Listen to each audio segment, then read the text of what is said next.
Hello दोस्तों, good morning. कैसे हैं आप? आशा है कि आप सभी अच्छे होंगे।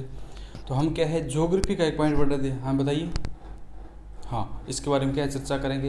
ये पूछ रहे हैं कि सर वायुदाब पेटियों का डिस्कशन कब करेंगे। ठीक है, तो वायुदाब पेटियाँ हैं वो आज की क्लास में क्या, आज के सेशन में क्या है आपको बता दीजिए कि कौन कौन सी वायुदाब पेटी है और किस किस वायुदाब पेटी को किस किस नाम से क्या है जानते हैं। ठीक है, तो हमने क्या है पीछे ज्योग्राफी पढ़ रहे थे। ज्योग्राफी में क्या पढ़ रहे थे, वैश्विक पवन तंत्र है। वैश्विक क्या है, पवन तंत्र है, ये टॉपिक कर रहे थे। इसमें क्या है हमने स्टार्ट किया था वायुदाब। वायु व क्या है, वायुदाब किसे कहा जाता है, इसके बारे में क्या है हमने क्या है जो क्या डिस्कशन था वो किया था। सर्वप्रथम मैंने क्या है वायु की परिभाषा आपको बताई थी कि वायु क्या है, एक क्या है एक वस्तु है, एक क्या है वस्तु है जो स्थान घेरती है, जो रंगहीन गंधहीन और क्या स्वाधीन होती है, जो स्थान घेरती है और जिस जो क्या है गैसों का क्या है यांत्रिक क्या है मिश्रण होता है, इसे क्या कहते हैं वायुदाब, क्या कहते हैं इसे वायु कहते हैं। ठीक है, तो वायु के बारे में मैंने बताया था कि यह क्या है भौतिक वस्तु है जो रंगहीन गंधहीन और स्वाधीन होती है, जिसमें क्या है गैसों का यांत्रिक मिश्रण होता है, जो क्या है जिसका भार और क्या है दबाव होता है। ठीक है, तो जिसका क्या है भार और क्या है दबाव होता है और जो क्या स्थान घेरती है उसे क्या है वायु कहा जाता है। उसे क्या कहा जाता है, वायु कहा जाता है। ये मैंने परिभाषा दी थी और उसके सर्वप्रथम किसने बताया था, किसके बारे में क्या क्या व्याख्या करी, इसके जो उसके यंत्र है उसको क्या कहा जाता है, इसके बारे में हमने क्या डिस्कस किया था। इसके बाद में मैंने बताया था वायुदाब किसे कहा जाता है, तो पृथ्वी के प्रति इकाई क्षेत्रफल पर वायुमंडल की विभिन्न परतों के द्वारा लगने वाले दबाव को क्या कहते हैं, वायुदाब कहते हैं। ठीक है, और इसे क्या मिलीबार और क्या पास्कल में जो क्या है मापते हैं। इसके बाद मैंने आपको बताया था कि वायुदाब को कौन कौन से जो फैक्टर है वो प्रभावित करते हैं। वायुदाब की अगर बात करते हैं कौन कौन से फैक्टर क्या है प्रभावित करते हैं, तो इसमें एक मैंने आपको बताया था तापमान है, दूसरा समुद्र तल से ऊंचाई है और तीसरा क्या है पृथ्वी का जो परिभ्रमण है। इन तीनों के द्वारा जो क्या है वायुदाब क्या है प्रभावित होती है, अफेक्टेड जो क्या है होती है। इसके बाद में आज हम चर्चा करेंगे कि वायुदाब जो है इसको क्या कौन सी पेटी को किस नाम से जाना जाता है, जिसे क्या कहा जाता है जिसे क्या कहा जाता है वायुदाब का क्षैतिजीय द्रांतलीय के अक्षांशीय वितरण है, यानी कौन से वायुदाब के पेटी को किस नाम से जाना जाता है। ठीक है, तो पीछे मैंने एक दिन आपको बताया था कि 0 डिग्री को भूमध्य रेखा कहा जाता है और 23.5 डिग्री को कर्क रेखा कहा जाता है। इसके बाद चलते उप ध्रुवीय ध्रुवीय इस प्रकार। ठीक है, 60 डिग्री को 66 डिग्री को और क्या 90 डिग्री को ध्रुवीय कहा था। ठीक है, और जो बीच वाले चीन उप ध्रुवीय नाम दिया गया था। ठीक है, वो उस टाइम बताया था, तो उसकी आज क्या है विस्तारपूर्वक चर्चा हम क्या है यहाँ करेंगे। ठीक है, तो पेटियां मुख्यतः कितने प्रकार की होती है, पेटियां 0 डिग्री की होती है। ठीक है, तापजन्य और गतिजन्य पेटियां 2 प्रकार की होती है। एक तो क्या 0 डिग्री जो वायुदाब पेटी होती है वो होती है, और 30 डिग्री है, 60 डिग्री और क्या 90 डिग्री है, यानी क्या है 3 ऊपर की तरफ होती है, 3 क्या है नीचे की तरफ होती है और एक क्या भूमध्य रेखा होती है। ठीक है, इस प्रकार 7 जो क्या है वायुदाब पेटियां हैं वो देखने को मिलती है। ठीक है, 7 जो वायुदाब पेटियां हैं उसका हम क्या विस्तारपूर्वक क्या है चर्चा करेंगे। कौन सी पेटी को किस नाम से जाना जाता है इसके बारे में क्या है देखेंगे। ठीक है, तो सर्वप्रथम हम बात करते हैं 0 डिग्री है। 0 डिग्री मैंने बताया था कि इसे क्या कहा जाता है, भूमध्य रेखा कहा जाता है। भूमध्य रेखा 0 डिग्री रेखा को क्या कहा जाता है, भूमध्य रेखा कहा जाता है। ठीक है, इसके बाद में क्या 23 डिग्री जब उत्तर की तरफ चलते हैं तो उसको क्या कहा जाता है, उसको उपोष्ण दाब कहा जाता है। ठीक है, भूमध्य रेखा या उपोष्ण उच्च वायुदाब के नाम से जानते हैं। 0 डिग्री को क्या कहा जाता है, भूमध्य रेखा कहा जाता है। ठीक है, और इसके ऊपर वाली जो होती है उसे क्या उपोष्ण कटिबंधीय दाब के नाम से क्या है जानते हैं। इससे ऊपर वाली क्या कहलाती है, उप ध्रुवीय है, और जो लास्ट वाली 90 डिग्री होती है उसे क्या कहा जाता है, ध्रुवीय पेटी के नाम से जानते हैं। ठीक है, इसके अलावा क्या है एक फॉर्मूला होता है वायुदाब की। अगर बात करते हैं जहाँ पर भी क्या वायुदाब की बात होगी वहाँ पर क्या है तापमान का फॉर्मूला याद रखिए कि जहाँ पर क्या तापमान ज़्यादा होगा वहाँ पर क्या वायुदाब क्या है कम देखने को मिलेगा, और जहाँ क्या तापमान कम होगा वहाँ वायुदाब क्या है ज़्यादा होगा। तो इनमें क्या है अपोजिट संबंध क्या है होता है, अपोजिट जो रिलेशन इनमें देखने को मिलता है। ठीक है, यानी वायुदाब is inversely proportional to the तापमान है। ठीक है, तो वायुदाब और जो तापमान है इनमें क्या इन्वर्सली प्रोपोर्शनल का संबंध होता है, यानी डायरेक्ट नहीं, एक दूसरे के अपोजिट में चलती है। जहाँ पर तापमान ज़्यादा होगा वहाँ क्या है वायुदाब कम देखने को मिलता है, और जहाँ क्या तापमान कम होता है वहाँ वायुदाब क्या है ज़्यादा है। ठीक है, तापमान और वायुदाब एक दूसरे के अल्टरनेटिव अपोजिट क्या है चलते रहते हैं। ठीक है, तो सर्वप्रथम बात करते हैं वायुदाब का क्षैतिज द्रांतलीय अक्षांशीय वितरण है। ठीक है, तो सूत्र इसका है वायुदाब इज इन्वर्सली प्रोपोर्शनल टू 1 तापमान है, यानी अगर डायरेक्ट हो जाता तो ऊपर लिखा था, ठीक है, लेकिन क्या इन्वर्सली प्रोपोर्शनल यानी इसके क्या अपोजिट में चलेगा, तो वायु दाब इज इन्वर्सली प्रोपोर्शनल टू तापमान है, यानी इसके क्या अपोजिट चलता है, ठीक है। Air pressure is inversely proportional to the temperature है, यानी तापमान और एक दूसरे क्या है अपोजिट में क्या है चलते हैं। जहाँ पर तापमान ज़्यादा होता है वहाँ वायु दाब क्या है कम होगा, जहाँ तापमान कम होगा वहाँ वायु दाब क्या होगा ज़्यादा होगा, तो इस प्रकार देखने को मिलता है, ठीक है। यहाँ अगर यहाँ पर 1 है, यहाँ पर 100 है, तो ये क्या कम हो जाएगा, ये तो आपको समझ आता ही है कि इसको क्या डिवाइड करेंगे, इससे बड़ी संख्या से डिवाइड करेंगे तो ये कम हो जाएगा और ये क्या है ज़्यादा हो जाएगा। आप तो बस इतना ही ध्यान रखिए कि वायुदाब जहाँ पर ज़्यादा होता है वहाँ तापमान कम होगा और जहाँ तापमान कम होगा वहाँ वायुदाब क्या है ज़्यादा होगा, इसका क्या है ऐसे चलता रहता है, ठीक है। तो 0 डिग्री को क्या कहा जाता है, भूमध्य रेखा कहा जाता है। यहाँ से समझिए आप 0 डिग्री को क्या कहा जाता है, भूमध्य रेखा कहा जाता है, ठीक है। भूमध्य रेखा है यानी यहाँ पर क्या सूर्य सीधा चमकता है, मैंने बताया था 23 मार्च और क्या है 21 और 23 मार्च को क्या है सूर्य जो क्या है भूमध्य रेखा पर सीधा चमकता है। 21 सितंबर और 23 मार्च को मैंने बताया था कि जो सूर्य है वो भूमध्य रेखा पर सीधा चमकता है, यानी सीधा प्रकाश पड़ेगा तो यहाँ पर क्या तापमान क्या होगा ज़्यादा होगा, तापमान ज़्यादा होगा तो यहाँ पर क्या वायुदाब किस प्रकार का न्यून होगा, ठीक है। तो भूमध्य रेखा या क्या न्यून वायुदाब कहा जाता है, तो भूमध्य रेखा या क्या न्यून वायुदाब के नाम से इसे जानते हैं, ठीक है। क्यों, क्योंकि यहाँ पर क्या तापमान ज़्यादा हो गया तो वायुदाब अल्टरनेट क्या अपने आप क्या है कम हो जाएगा। मैंने बताया था तापमान जहाँ ज़्यादा होगा वहाँ वायुदाब क्या है कम होगा, तो सूर्य सीधा चमक रहा है तो इसके ऊपर तापमान ज़्यादा है, तापमान ज़्यादा है तो यहाँ का वायुदाब किस प्रकार होगा न्यून वायुदाब देखने को जो क्या है मिलेगा। इसके बाद सूर्य ऊपर की तरफ जाता है यानी 30 डिग्री पर जाएगा तो यहाँ पर क्या तापमान क्या है कम होगा, तापमान क्या कम होगा। यहाँ तो सूर्य सीधा चमक रहा था, यहाँ तो क्या था सूर्य जो है वो सीधा चमक रहा था, इसलिए क्या तापमान यहाँ तो क्या था ज़्यादा था, यहाँ सूर्य क्या हमारा सीधा चमक रहा है तो यहाँ तो क्या ज़्यादा है और यहाँ थोड़ा सा क्या टेढ़ा हो जाएगा सूर्य, यहाँ और यहाँ क्या टेढ़ा हो जाता है, तो टेढ़ा हो जाने के बाद यहाँ तापमान कैसा हो गया कम हो गया। तापमान कम हो जाने के बाद वायुदाब किस प्रकार का उच्च वायुदाब हो गया। तो 30 डिग्री जो अक्षांश होती है उसे क्या कहा जाता है उच्च वायुदाब पेटी कहा जाता है। क्यों कहा जाता है, क्योंकि यहाँ पर देखिए तापमान क्या कम हो रहा है, तो मैंने कहा था तापमान अगर कम होगा तो वायुदाब क्या होगा ज़्यादा होगा, तो यहाँ पर उच्च वायुदाब देखने को मिलेगा, ठीक है। इससे ऊपर जाएंगे तो फिर क्या होगा तापमान क्या है फिर ज़्यादा होगा, यहाँ पर क्या तापमान फिर सूर्य का 21 मार्च को जैसे ऊपर आएंगे तो क्या सूर्य फिर आ जाएगा, तो यहाँ पर क्या तापमान ज़्यादा होगा तो दाब कैसा होगा न्यून होगा।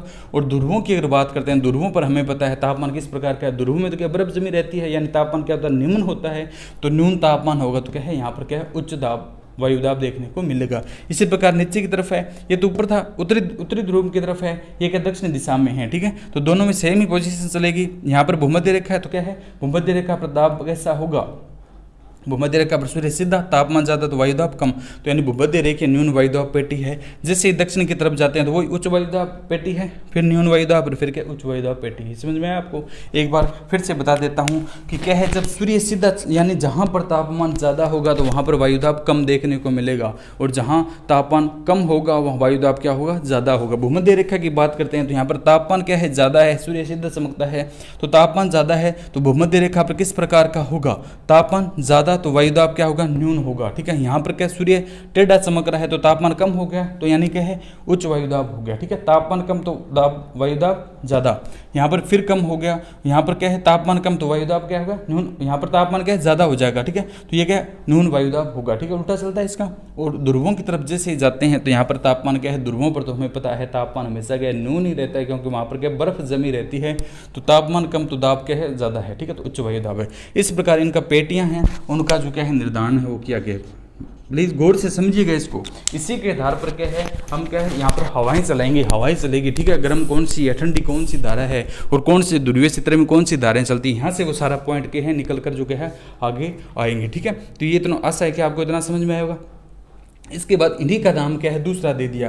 पहले क्या था भूमध्य रेखा था तो तापमान कैसा था ज़्यादा था तो यानी क्या न्यून वायुदाब था। इसके ऊपर चलेंगे तो इसको क्या ये क्या था उच्च वायुदाब आ रहा था, इसको क्या कहा जाता है उपोष्ण कहा जाता है, यानी क्या है उपोष्ण गर्मी के क्षेत्र में आता है, ठीक है, गर्मी के क्षेत्र में क्या आता है। और 60 डिग्री क्या है ध्रुवीय कहा जाता है, ये नाम दे दिए कि इसको क्या भूमध्य रेखा ये तो था ही था, न्यून वायुदाब पेटी कर दिया। इसके ऊपर चलेंगे तो इसको क्या उच्च वायुदाब तो यहाँ देखने को मिल रहा था, लेकिन इसका नाम क्या कर दिया हमने उपोष्ण कर दिया, ठीक है, उपोष्ण उच्च वायुदाब इसका नाम था वो कर दिया है। इसके ऊपर चलेंगे तो क्या है उपध्रुवीय न्यून वायुदाब के नाम से इसको क्या है उपध्रुवीय, ऊपर ध्रुवाएंगे तो इससे नीचे वाले कौन से सब पोलर होगा, पोलर और सब पोलर के नाम से जानते हैं। तो उपध्रुवीय न्यून वायुदाब पेटी और ये कौन से ध्रुवीय उच्च वायुदाब क्या है पेटी है, ठीक है। इतना समझ में आया। बस इनका क्या है नाम चेंज किया, यहाँ पर भूमध्य रेखा था तो वही भूमध्य रेखा न्यून वायुदाब न्यून बनना था, इसको उपोषण कह दिया, उच्च वायुदाब तो था ही था, इसको उपोषण नाम दे दिया। इसका कौन सा था न्यून वायुदाब था, उपध्रुवीय दे दिया, यानी ध्रुवों से थोड़ी नीचे तरफ है, यहाँ पर ठंड स्टार्ट हो जाती है, ध्रुवों से क्या थोड़ी नीचे क्या है उपध्रुवीय, यानी थोड़ी थोड़ी ठंड क्या स्टार्ट जो क्या हो जाती है, इसलिए इसको उपध्रुवीय नाम दिया था। और ऊपर की तरफ इसका नाम क्या था ध्रुवीय होता है, ठीक है। वही इसके उच्च और न्यून क्यों आई, ठीक है, तापमान के कारण क्या उच्च और क्या न्यून आते हैं, ठीक है। अब इतना तो आपको क्या है समझ में आया होगा, ठीक है। अब दूसरी हम बात करते हैं कि पेटियां अब दो प्रकार की डिवाइड की गई है कि कौन सी तापजन्य सात जो पेटियां इनमें क्या है, कई पेटियों को तो तापजन्य पेटी कहा जाता है और कई पेटियों को क्या कहा जाता है गतिजन्य पेटी के नाम से जानते हैं, ठीक है। तो कई जो पेटियां हैं उनको क्या है तापजन्य कहा जाता है और कई जो पेटियां उन्हें क्या कहा जाता है गतिजन्य पेटियां कहा जाता है। क्यों कहा जाता है और इनका नाम क्यों पड़ा और कहीं नहीं गतिजन्य ही क्यों कहा जाता है और इन्हें क्या तापजन्य ही क्यों कहा जाता है, तो ठीक है इसके बारे में चर्चा करेंगे, ठीक है। तो मैंने क्या बताया आपको कि सूर्य क्या चमकता है यानी तापमान देगा, तापमान देने के कारण ये पेटियां क्या है गर्म और क्या ठंडी होती है, इसलिए इन्हें क्या कहा जाता है तापजन्य जो पेटी है वो कहा जाता है। क्या कहा जाता है तापजन्य पेटी कहा जाता है। मैंने बताया सूर्य कहाँ पर क्या सीधा चमकता है, तापमान के कारण क्या कहाँ पर होता है, एक तो क्या 0 डिग्री पर सूर्य यहाँ पर आएगा और एक क्या ध्रुवों पर क्या है जो तापमान है वो न्यून होता है हमेशा, हमें पता ही है। भूमध्य रेखा पर तो सूर्य सीधा चमकता है इसलिए तापमान अधिक हो गया, तो कौन सी होगी तापजन्य पेटी होगी।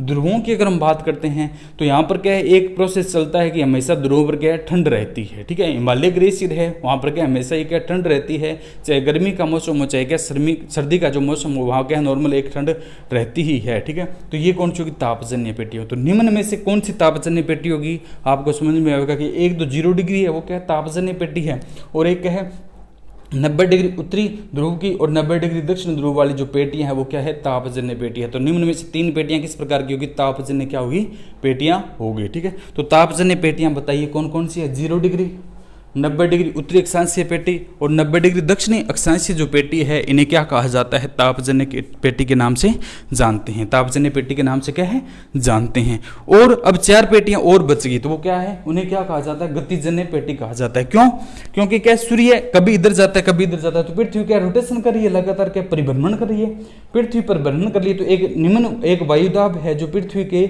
नीचे की तरफ निकलता है, वायु निकलती है, ठीक है, जिसे क्या कोरियोलिस बल के द्वारा क्या है उत्तरी ध्रुव में अपनी दाईं और दक्षिण ध्रुव में क्या अपनी दाईं और क्या है ये डिवाइड हो जाती है। आगे बात करेंगे, ठीक है, पवनों में क्या है बात करेंगे जिससे कोरियोलिस बल क्या है, कोरियोलिस बल क्या है इसके बारे में क्या है हम विस्तारपूर्वक चर्चा करेंगे। लेकिन यहाँ पर देख लीजिए कि पृथ्वी क्या गति कर रही है, तो गति करने के कारण क्या है पृथ्वी जैसे ही गति करती है तो ये क्या हवाएं साइडों में निकलती है। अपकेंद्रीय अपकेंद्रीय बल आपने सुना होगा कि पृथ्वी जब रोटेशन करती है तो कुछ अभिकेंद्रीय बल लगाती है, कभी क्या अपकेंद्रीय बल लगाती है, ठीक है। तो अभिकेंद्रीय बल के कारण ये हवाएं क्या दोनों दिशाओं में नीचे की तरफ उतरती है, जिसके कारण क्या है वायुदाब उत्पन्न होता है, तापमान में गिरावट आती है और क्या है वायुदाब जो क्या है उत्पन्न होता है। इसलिए इन जो पेटियां हैं 4 को क्या कहा जाता है गतिजन्य पेटी कहा जाता है, ठीक है। तो 4 पेटी तो कौन सी होगी गतिजन्य पेटी होगी, ठीक है। इसे 30 डिग्री और 60 डिग्री उत्तरी ध्रुव वाली पेटी और 30 डिग्री और 60 डिग्री के दक्षिणी ध्रुव वाली पेटी जो है इन्हें गतिजन्य पेटी कहा जाता है। इन्हें किस नाम से जानते हैं, तो इन्हें कौन सा है गतिजन्य क्या है पेटी के नाम से जानते हैं, ठीक है। तो 7 पेटियां आगे आप समझिए कौन सी तापजन्य और कौन सी क्या गतिजन्य, क्यों इसका नाम निर्धारण किया गया, क्यों इसका नाम जो दिया गया, ठीक है। तो ये आपको आशा है कि सब समझ में आएगी। बस ये सूत्र याद रखना कि वायुदाब और तापमान का क्या अल्टरनेटिव संबंध होता है, ठीक है। जहाँ तापमान ज़्यादा होगा तो वायुदाब हमेशा कम कर देना, ठीक है। आपको कुछ समझ में आई ना आई, अगर उसने कह दिया कि तापमान यहाँ का ज़्यादा है तो उसके क्या है वायुदाब पेटी के बारे में क्या है चर्चा कीजिए, तो आप क्या है उसके बारे में बताएंगे कि तापमान ज़्यादा है तो सीधा समझ में आ रहा है कि वहाँ पर वायुदाब क्या होगा कम होगा, ठीक है। ये पेटियां हैं, ठीक है। तो तापजन्य कौन सी होगी अपनी 90 डिग्री उत्तरी 90 डिग्री दक्षिणी और क्या भूमध्य रेखा जो ताप डिग्री है वो क्या कहा जाता है तापजन्य पेटी कहा जाता है, ठीक है। और पृथ्वी के परिभ्रमण के कारण यानी गतिजन्य पेटी कौन सी होगी, गतिजन्य पेटी है 4, 2 इधर और 2 क्या इधर है, ये क्या है गतिजन्य पेटियां हैं वो है, ठीक है। इसके बाद में हम बात करते हैं कि कौन सी को क्या कहा जाता है, ठीक है। जो 0 डिग्री जो है भूमध्य रेखा है इसको और किस नाम से जानते हैं, अब जानते हैं हम कि प्रचंड 50 है, चीक 43 है, कहाँ पर क्या है चलती है, ठीक है। जो पवनें है वो चलती है किस किस क्षेत्र में चलती है, ठीक है। तो इतना आपको समझ में आएगा, तो इसको क्या है मिटा देते हैं। अब आगे हम चलते हैं, पहली पेटी की बात करते हैं 0 डिग्री जो भूमध्य रेखा है इस पेटी की बात करते हैं। किसका, जो नाम क्या है और इसमें क्या है, किस प्रकार की जो हवा है वो चलती है। ठीक है, 0 डिग्री हमें वैसे तो पता है, भूमध्य रेखीय जो पेटी है उसका नाम क्या है, उसका हमने नाम क्या दिया था कि तापमान ज़्यादा है तो किस प्रकार की पेटी होगी, न्यून वायुदाब पेटी है। ठीक है, तो इसका पहले का नाम कौन सा है, भूमध्य रेखीय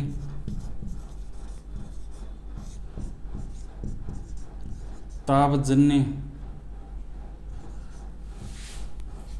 या उष्णकटिबंधीय पेटी।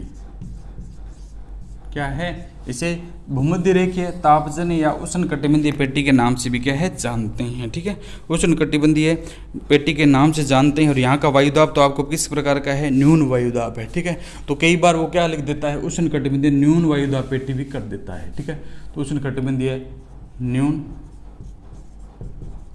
वायुदाब पेटी क्या है, उष्णकटिबंधीय क्या है, न्यून जो क्या है वायुदाब पेटी है। ठीक है, तो ये मैंने बताया था कि जो भूमध्य रेखा है 0 डिग्री है, उसकी 5 डिग्री उत्तरी में और 5 डिग्री क्या है दक्षिणी में, 5 डिग्री नॉर्थ और 5 डिग्री के साउथ में क्या है पेटी का जो विस्तार होता है उसे क्या है तापजन्य या उष्णकटिबंधीय पेटी के नाम से जाना जाता है। ठीक है, क्या जाना जाता है, उसको क्या है दोनों तरफ जो क्या है 5-5 डिग्री उत्तरी अक्षांश और 5 डिग्री का दक्षिण अक्षांश में जिस पेटी का विस्तार होता है उसे किस नाम से जाना जाता है, भूमध्य रेखीय पेटी, तापजन्य या उष्णकटिबंधीय न्यून वायुदाब पेटी के नाम से क्या है जानते हैं। ठीक है, ठीक है, तो तापमान अधिक होने के कारण जो पेटी है वहाँ पर क्या दाब किस प्रकार का पाया जाता है, न्यून पाया जाता है, इसलिए इसका नाम क्या रखा गया था, न्यून वायुदाब पेटी है। ठीक है, यानी दोनों गोलार्धों में दोनों गोलार्धों में 0 से 5 डिग्री अक्षांशीय विस्तार पेटी को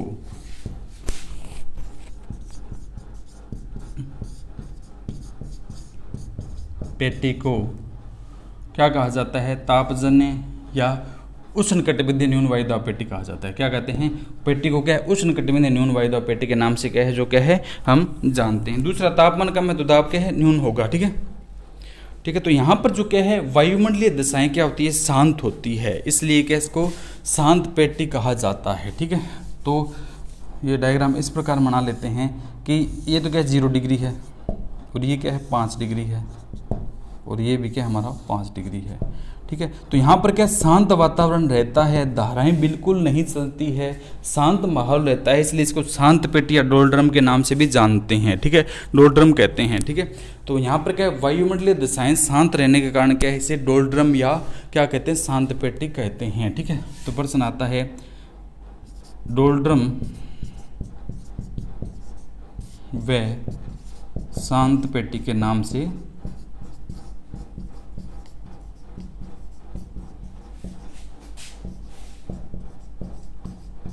जानते हैं। ठीक है, तो इतने दिन तो आपने क्या रट्टा मारा होगा कि इसे डोलड्रम या शांत पेटी क्यों कहते हैं। ठीक है, रट्टा मार लिया कि इसे डोलड्रम या शांत पेटी कहते हैं, लेकिन आज समझिए आप इसको शांत क्यों कहा जाता है, क्योंकि यहाँ पर क्या हवाएं, तापमान नाम मात्र का थोड़ा सा है। ठीक है, तो यहाँ पर क्या हवाएं नहीं चलती है, हवाएं चलती है ठीक है नीचे से ऊपर की ओर ध्रुवीय उपध्रुवीय की ओर से क्या है हवाएं तो चलती है लेकिन शांत माहौल में चलती है, इसलिए इसे किस नाम से जाना जाता है, डोलड्रम या शांत पेटी के नाम से क्या है जानते हैं। इसमें जो हवाएं हैं वो क्या है ऊर्ध्वाधर चलती है। ठीक है, यानी 0 से 5 डिग्री ऊपर की तरफ क्या हवाएं क्या दोनों दिशाओं में क्या है चलती है, ऊर्ध्वाधर दिशाओं में क्या है जो हवाओं का क्या है वो गमन होता है, हवाएं इसमें देखने को मिलती है। ठीक है, और इसमें जो पवन की अगर बात कर लेते हैं तो वो पूछ लेता है एक उलझाने के लिए कि पवन कौन सी दिशा में चलती है, तो इसमें क्या है हवाएं ऊर्ध्वाधर यानी ऊपर की ओर चलती है, ऊर्ध्वाधर दिशा में हवाएं क्या है ऊर्ध्वाधर दिशा में चलती है। ठीक है, और जो पवनें हैं पवनें आरोही क्रम में चलती है, यानी क्या नीचे से ऊपर की ओर चलती है, आरोही क्रम में चलती केवल क्या कंफ्यूज करने के लिए वो क्या है नाम दे देगा आरोही। आरोही का वैसे ही मैं बताया, आरोही में तो क्या घटते क्रम में लिखते हैं, आरोही में क्या बढ़ते क्रम में लिखते हैं। ठीक है, ठीक है। तो सहमनीय धाराएं, इसमें क्या सहमनीय धाराएं देखने को मिलती है, यानी क्या हवाएं नीचे से जब ऊपर की ओर गमन करती है तो इसे सहमनीय धारा कहते हैं। तो इसमें शांत, डोलड्रम या सहमनीय धाराएं कौन सी पेटी में, इन पेटी में देखने को मिलती है। ठीक है, तो इतना आपको समझ में आएगा कि पहली जो पेटी है वो 0 से 5 डिग्री अक्षांश में फैली होती है और दोनों दिशाओं में हवाएं ऊपर की ओर चलती है और शांत स्वभाव से चलती है, तो इसलिए इसे क्या डोलड्रम या शांत पेटी के नाम से जानते हैं। ठीक है, और सहमनीय धारा जो है आरोही क्रम में क्या है चलती है, यानी नीचे से ऊपर की ओर क्या है चलती है, बढ़ती हुई चलती है। तो ये कौन सी थी हमारी भूमध्य रेखीय तापजनीय उष्णकटिबंधीय न्यून वायुदाब पेटी, यानी प्रथम जो पेटी थी उसके बारे में हमने क्या है चर्चा की है। ठीक है, हमने क्या है चर्चा की। तो इसमें जो हवाएं हैं वो क्या आरोही क्रम में चलती है, यानी क्या है ऊपर की ओर क्या है चलती है। ठीक है, दूसरा मैंने आपको बताया था कि दूसरी जो पेटी है वो कौन सी है, उच्च वायुदाब पेटी है। वहां पर किस क्या नाम दिया गया था, दूसरी पेटी को हमने नाम दिया था उपोष्ण उच्च वायुदाब पेटी, उपोष्ण उच्च वायुदाब पेटी है। ठीक है, 30 डिग्री था, उसका क्या नाम दिया था हमने, क्या उपोष्ण क्या है उच्च वायुदाब पेटी है, उपोष्ण उच्च वायुदाब पेटी के नाम से जाना जाता है। ठीक है, तो यह मैंने आपको बताया कि दोनों गोलार्धों में क्या है 30 से 35 डिग्री अक्षांशों में क्या विस्तार है। ठीक है, इसका जो विस्तार है वो दोनों गोलार्धों में कितना है, ये तो 0 हो गया, इसके ऊपर क्या 30 डिग्री होगा और यहाँ क्या है 35 डिग्री होगा, 30 डिग्री और यहाँ कहीं ना कहीं क्या आ गया 30 डिग्री 35 डिग्री है। ठीक है, तो उपोष्ण उच्च वायुदाब दोनों गोलार्धों में विस्तार क्या है, दोनों गोलार्धों में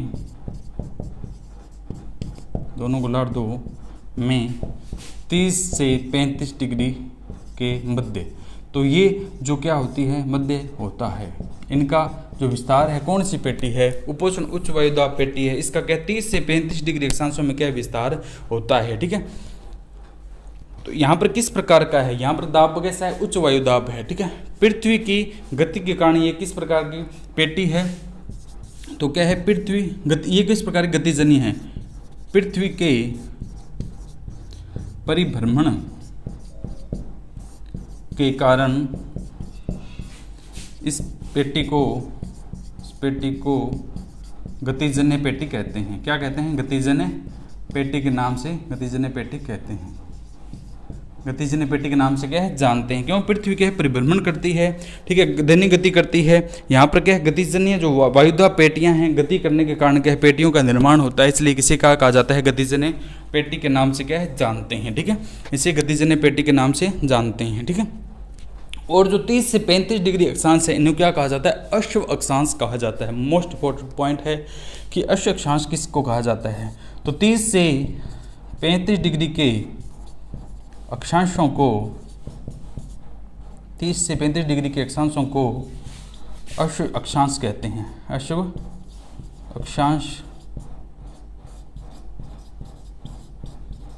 कहते हैं। ठीक है, हॉर्स क्या है, हॉर्स लाइन के नाम से भी इन्हें जानता है। ठीक है, हॉर्स लेटीट्यूड या हॉर्स लाइन के नाम से कौन से अक्षांशों को जानता है, 30 से 35 डिग्री अक्षांशों के है हॉर्स लेटीट्यूड या हॉर्स लाइन के नाम से जानते हैं। ठीक है, 30 से 35 डिग्री है। ठीक है, 0 को उठा देते हैं तो ये 30 से 35 की अगर बात करते हैं तो इन्हें क्या कहा जाता है, हॉर्स लेटीट्यूड यानी अश्व अक्षांश कहा जाता है। ठीक है, क्यों कहा जाता है अश्व अक्षांश, इनका नाम क्यों पड़ा, क्योंकि क्या है प्राचीन समय में क्या है यूरोप के घोड़े प्रसिद्ध है, यूरोप के क्या है घोड़े थे वो क्या प्रसिद्ध है, तो यूरोप से क्या है घोड़े लिए जाते, ये क्या उत्तरी अमेरिका है, ये हमारा उत्तरी अमेरिका है और ये क्या है हमारा दक्षिणी अमेरिका है। ठीक है, तो यहाँ से क्या है इधर क्या है भारत पड़ता है, भारत से क्या है यूरोप से क्या घोड़े लाते थे। ठीक है, यूरोप से क्या घोड़े लाते, समुद्र रास्ते लाते थे। ठीक है, समुद्र रास्ते से घोड़े लाते थे और घोड़ों का एक जहाज होता था जिसमें क्या घोड़े भरे होते थे। ठीक है, जिसमें क्या घोड़े क्या है बड़े होते थे। ठीक है, तो इनमें क्या है 30 से 35 डिग्री अक्षांश है, इनमें कई बार क्या है हवाएं बिल्कुल नहीं चलती है, गति शून्य है। तो कभी कभी परिभ्रमण से क्या गति इनमें बढ़ जाती, कभी कम हो जाती। कई बार क्या परिस्थिति ऐसी बनती थी कि हवाएं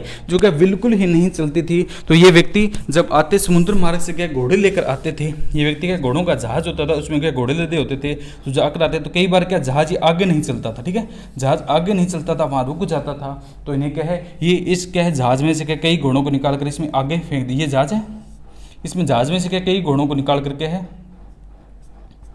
ये घोड़े हैं, ठीक है, तो कई घोड़ों को क्या है यहाँ पर फेंक देते थे, इसमें पानी में फेंक देते थे। तो घोड़े क्या है इस प्रकार हाथ पर लात और मारेंगे, पैरों को मारेंगे, पैरों को मार देते हैं तो क्या हवा इसके इसमें पानी इधर उधर होगा, तो इससे क्या है वो किस्ती थी, जो जहाज था वो आगे की ओर क्या है चलता था, इसलिए इसको क्या कहा जाता है अश्व अक्षांश, हॉर्स लैटिट्यूड के नाम से जानते हैं, ठीक है। क्यों, प्राचीन में यूरोप के घोड़े तो आज भी प्रसिद्ध है, लेकिन उसमें लाया जाता था, ठीक है। तो इनके क्या है आगे को बढ़ाने के लिए क्या इनको वहाँ पर फेंकना पड़ता था, जिससे क्या पानी आगे का साइड में होता था और ये क्या आगे की ओर क्या जहाज था वो उड़ता था, इसलिए इसके अश्व अक्षांश के नाम से जानते हैं। तो 30 से 35 डिग्री में इनका होता है, दोनों गोलार्धों के मध्य फैली होती है, और परिभ्रमण के कारण इसमें गतिजन्य पेटी के नाम से जानते हैं, और इसे क्या है अश्व अक्षांश यानी हॉर्स राइड के नाम से जानते हैं। ये तो हमारी क्या थी दूसरी पेटी थी, ठीक है। पहली हमने बना था भूमध्य रेखीय, भूमध्य रेखीय क्या है न्यून वायुदाब। दूसरी कौन सी पढ़ी है हमने उपोष्ण उच्च वायुदाब पेटी है। दूसरी कौन सी पढ़ी है उपोष्ण क्या है उच्च वायुदाब पेटी है। इसके बाद में हमने क्या पढ़ा था उपध्रुवीय न्यून वायुदाब पेटी है, ठीक है। तो उपध्रुवीय क्या है न्यून वायुदाब पेटी है, ठीक है। तीसरा हम बात करते हैं, तीसरी उपध्रुवीय न्यून वायुदाब पेटी। उपध्रुवीय क्या है न्यून क्या है वायुदाब पेटी है। उपध्रुवीय न्यून वायुदाब की बात करते हैं सब पोलर प्रेशर कहा जाता है, ठीक है। उपध्रुवीय न्यून सब पोलर लो प्रेशर पेटी के नाम से इसे जानते हैं। उपध्रुवीय न्यून वायुदाब पेटी के नाम से इसको क्या है जानते हैं। ये दोनों अक्षांशों में कितना है 60 से 65 डिग्री में फैली होती है, ठीक है। तो ये क्या दोनों अक्षांशों में इसका विस्तार कितना होता है 60 से क्या है 65 डिग्री है, ठीक है। तो इसका जो विस्तार होता है वो ध्रुवों की तरफ है, यानी 60 से लेकर 65 डिग्री के मध्य होता है, ठीक है। 60 से कितना होता है 65। इधर भी कौन सा होगा 60 से 65 डिग्री के मध्य अक्षांश के मध्य केंद्र का विस्तार होता है। और ये हम जानते हैं कि इस पेटी को क्या नाम दिया जाता है, ठीक है। तो यहाँ पर क्या पृथ्वी के परिभ्रमण के कारण यहाँ कहाँ पे वायुदाब उत्पन्न होता है, तो इसे क्या गतिजन्य पेटी के नाम से क्या है जानते हैं। इस पेटी को भी किस नाम से जानते हैं गतिजन्य पेटी के नाम से जानते हैं, ठीक है। तो पृथ्वी का जो परिभ्रमण होता है तो न्यून वायुदाब होता है, ठीक है। न्यून वायुदाब यहाँ पर क्या पैदा होता है। तो कौन सी थी उपध्रुवीय न्यून वायुदाब, इसका विस्तार कितना 60 से 65 डिग्री अक्षांशों के बीच में जो विस्तारित पेटी है उसे उपध्रुवीय न्यून वायुदाब पेटी कहा जाता है, ठीक है। इसके बाद हम चौथी बात करते हैं। चौथी और अंतिम जो पेटी है उसका नाम क्या है ध्रुवीय वायुदाब पेटी है। क्या नाम है ध्रुवीय, तापमान अधिक तो क्या है ध्रुवीय वायुदाब क्या है पेटी के नाम से जानते हैं, यानी दोनों ध्रुवों में क्या है फैली होती है, ठीक है। तापमान वहाँ का क्या है न्यून ही रहता है, ध्रुवों को तो मैंने बताया था कि तापमान क्या है न्यून रहता है। तो यहाँ पर क्या है ध्रुवीय उच्च वायुदाब पेटी होगी। ये किस प्रकार की ध्रुवीय उच्च वायुदाब पेटी है, ठीक है। तो दोनों गोलार्धों में होती है, दोनों गोलार्धों में यहाँ पर फैली होती है। 90 डिग्री इधर होता है और 90 डिग्री क्या है इधर होता है। तो 90 डिग्री उत्तरी अक्षांश और 90 डिग्री दक्षिणी अक्षांश को किस नाम से जानते हैं ध्रुवीय उच्च वायुदाब पेटी के नाम से जानते हैं, ठीक है। तो यहाँ पर क्या तापमान कैसा होता है कम होता है, तापमान कम होता है तो वायुदाब क्या है उच्च देखने को मिलता है। ये क्या है ध्रुवीय उच्च वायुदाब पेटी होगी, ठीक है। तो हमने चारों पेटियों के बारे में चर्चा की। वैसे क्या 7 है, लेकिन ये क्या है 4 उत्तरी गोलार्ध कितनी है दक्षिणी गोलार्ध कितनी है, फिर दोनों को जोड़ करके है 7 जो क्या है वायुदाब जो पेटियाँ हैं वो है। तो हमने क्या प्रत्येक बारे में पढ़ा। पहले क्या भूमध्य रेखीय तापमान ज़्यादा है तो क्या है भूमध्य रेखीय न्यून वायुदाब पेटी है। फिर क्या उपोष्णीय उच्च वायुदाब पेटी है। फिर उपध्रुवीय न्यून वायुदाब पेटी है। और लास्ट में हमने पढ़ा ध्रुवीय उच्च वायुदाब पेटी है। 90 डिग्री उत्तरी और 90 डिग्री दक्षिण से दोनों में क्या है फैली होती है, ठीक है। अब क्या है इसके बाद में हम पढ़ेंगे कि वायुदाब पेटियाँ हैं वो क्या स्थानांतरित होती है, ठीक है। वायुदाब पेटियाँ क्या स्थानांतरित होती है, क्यों होती है तो वायुदाब का स्नान, ठीक है। बात करते हैं वायुदाब का स्थानिक वितरण, यानी वायुदाब पेटियां हैं वो अपने क्षेत्र में न कर थोड़ी वो थोड़ी बहुत क्या है इधर उधर क्या खिसक जाती है, थोड़ी बहुत क्या है इधर उधर क्या खिसक जाती है। इसे क्या कहा जाता है, वायुदाब का स्थानिक जो क्या है वितरण के नाम से जानते हैं। ठीक है, वायुदाब का क्या स्थानिक वितरण के नाम से जानते हैं। से इसमें आधा आएगा शायद। ठीक है, स्थानिक, हाँ अब सही लग रहा है। तो वायुदाब क्या स्थानिक वितरण होता है। जब सूर्य उत्तरी गोलार्ध में होता है और दक्षिणी गोलार्ध में होता है तो ये पेटियां क्या है अपने सही स्थान पर न होकर, जो ये पेटियां हैं अपने जो अक्षांशों को छोड़ करके 5 डिग्री क्या है उत्तरी और 5 डिग्री दक्षिणी अक्षांश में क्या खिसक जाती है, इसलिए इसे क्या है वायुदाब का स्थानिक वितरण कहा जाता है। ध्रुवीय पेटियां नहीं खिसकती है। ठीक है, तो मैंने आपको बताया था कि जो पहली पेटी कौन सी है, पहली पेटी की अगर हम बात की थी तो कौन सी, तो भूमध्य रेखीय है। भूमध्य रेखीय है, भूमध्य रेखीय न्यून वायुदाब पेटी की हमने बात की थी। ठीक है, भूमध्य रेखीय न्यून वायुदाब पेटी है, वो कितने बताया था, 0 से 5 डिग्री अक्षांश में है। तो पहली कौन से है, भूमध्य रेखीय न्यून वायुदाब, भूमध्य रेखीय न्यून वायुदाब पेटी है। ये वैसे तो कितनी होनी चाहिए, 0 से 5 डिग्री अक्षांश में, लेकिन जब सूर्य क्या उत्तरी दिशा में होता है तो ये उत्तरी दिशा में कितनी हो जाती है, 0 से लेकर के 10 डिग्री तक उत्तरी अक्षांश में क्या है चली जाती है। और जब सूर्य दक्षिणी दिशा में जाएगा तो उसी तरह क्या 5 डिग्री सूर्य अपने दक्षिणी दिशा में खींचेगा तो दक्षिण 0 से 10 डिग्री के दक्षिणी अक्षांश में घूम जाती है। दूसरी मैंने बात की थी भूमध्य रेखीय न्यून वायुदाब, तो पहले थी। दूसरी अगर बात की थी कौन सी, उपोष्ण उच्च वायुदाब पेटी है। दूसरी हमने बात की थी उपोष्ण उच्च वायुदाब पेटी है। ठीक है, तो उपोष्ण उच्च वायुदाब पेटी है।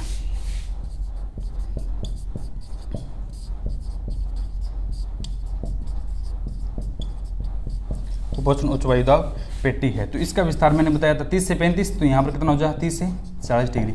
उत्तरी में जाएगा तो उत्तरी में जब सूर्य क्या है उत्तरी दिशा में होता है, जब इधर होगा इधर होगा, जब इधर होगा तो ये पेटियां 5 डिग्री इधर खिसक जाएगी, यानी 10 डिग्री उधर होगा जी। ठीक है, जब भूमध्य रेखा में होगा उत्तरी तरह में उत्तरी दिशा में हो जब होगा तो 0 से 10 डिग्री उत्तरी अक्षांश में विस्तार हो जाएगा। जब दक्षिण दिशा में हो तो इसका नाम कर देंगे 0 से 10 डिग्री दक्षिणी अक्षांश है। ठीक है, तो ये कितना होगा, उपोष्ण उच्च वायुदाब पेटी कितनी हो जाएगी, 5 डिग्री और खिसक जाएगा, 30 से 40 हो जाएगी। ठीक है, और उत्तरी अब कौन सा आता है, उपध्रुवीय न्यून वायुदाब पेटी है। तीसरा हमने क्या पढ़ा था,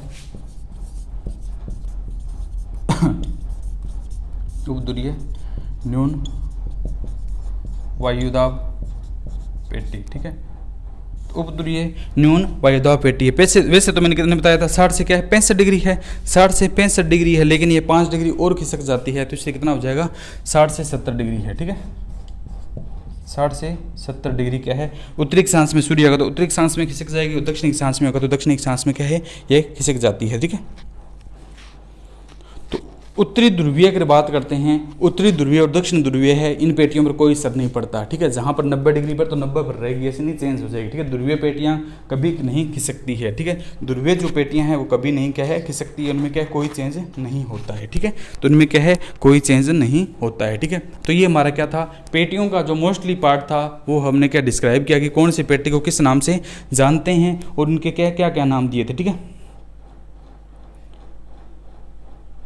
ठीक है, तो इस पर तापजन्य और गतिजन्य 2 प्रकार की जो पेटियां थी, तापजन्य पेटियों को किस नाम से जानते हैं और गतिजन्य जो पेटियां उनको किस नाम से जानते हैं, इनके बारे में हमने क्या चर्चा की। इसके बाद में चलेंगे पवन है। ठीक है, इसके बाद में क्या है हम एक टॉपिक पढ़ेंगे पवन है। ठीक है, कौन सी गर्म है कौन सी ठंडी पवन है। ठीक है, तो एक है पवन पढ़ने से पहले क्या एक पॉइंट आएगा वायुदाब है। ठीक है, तो उसको मैं करा देता हूँ कि वायुदाब क्या है, कौन सा आता है, 2 अक्षांशों के बीच में क्या है वायु का डिफरेंस होता है, उसे क्या कहते हैं दाब प्रवणता कहते हैं। ठीक है, दाब प्रवणता के कारण क्या पवनी जो है उनका निर्माण होता है। ठीक है, तो उसकी क्या चलो कल के सेशन में क्या उसकी चर्चा करेंगे वहाँ, और वहाँ से क्या हम क्या है एक नया टॉपिक है पवन है वो स्टार्ट कर देंगे। ठीक है, तो इसके क्या वायुदाब के है जो क्वेश्चन आप देखिएगा कौन सी पेटी को इसमें। ठीक है, ट्यूशन में खूब सारे क्वेश्चन दिए हुए हैं, तो वहाँ पर क्या है आप देखिए कि किसको किस नाम से जानते हैं। ठीक है, और कई प्रकार के नए क्वेश्चन भी वहाँ पर आकर आपको मिलेंगे। ठीक है, तो आज के सेशन में इतना ही, कल हम पढ़ेंगे पवनी है। ठीक है, और कैसे यह उत्पन्न होती है और कैसे यह चलती है। ठीक है, ओके दोस्तों, तो आज के सेशन में इतना ही, बाकी कल जो है वो नया अपना सेशन है वो स्टार्ट करेंगे और उसमें क्या है जो पवनी है वो टॉपिक पढ़ेंगे। ओके दोस्तों।